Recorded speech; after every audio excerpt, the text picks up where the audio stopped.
গরম পড়েছে বলে ভাবছো খাবো কি খাবো না? আরে বাবা, এক আধ দিন খেলে কিছুই হয় না। তো চলো, তার জন্য প্রথমে 2 কাপ আটা নিয়ে তাতে অল্প জোয়ান এরকম হাতে দিয়ে বেশ রগড়ে দিয়ে দিলাম, আর অল্প লবণ দিয়ে সুন্দর করে মিশিয়ে নিয়ে এবার অল্প অল্প করে জল দিয়ে একটা খুব সুন্দর ডো তৈরি করে ফেললাম। এই দেখো, ব্যাস, এবার ওপর দিয়ে একটু তেল দিয়ে আবার একবার মেখে পাশে সরিয়ে রাখলাম। পুরটাও তো করিনি, তো চলো সেটাও করে ফেলি। ভাগ্যিস আলুগুলো সেদ্ধ করে ফেলেছিলাম, তাই না হলে তো আরও দেরি হয়ে যেত। আলুগুলোকে খোসা ছাড়িয়ে গ্রেটারের সাহায্যে এরকম গ্রেট করে নিলাম। তারা থাকলে কিন্তু হাত দিয়েও মেখে নিতে পারো।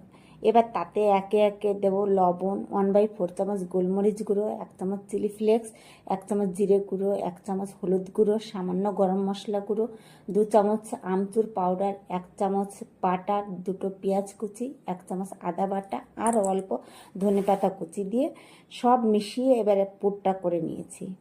এবার তাওয়া হালকা আছে বসিয়ে তাড়াতাড়ি করে লেচিটা কেটে নিই। সবার নাকি আবার ভীষণ খিদে পেয়ে গেছে, তো আর দেরি না করে লেচি কাটতে চলে এলাম।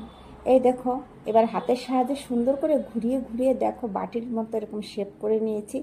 এবার পুর এই বাটির মধ্যে যতটা ভরে ঠিক ততটাই দিয়ে মুখ ভালো করে বন্ধ করে নিলাম। বাটি যত গভীর হবে পুর কিন্তু তত বেশি দেওয়া যাবে। আমি তো আর দোকান দিচ্ছি না, তাই চেষ্টা করলাম যে বাটিটা যেন একটু গভীর হয়।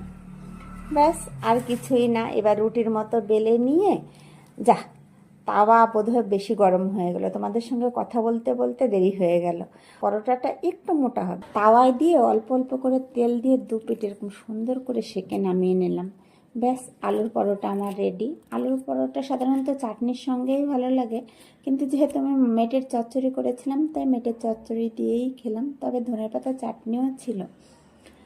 তো ওকে, ভালো থেকো, সুস্থ থেকো, আর আমার ভিডিওটা যদি ভালো লেগে থাকে তাহলে অবশ্যই লিখে জানাবে।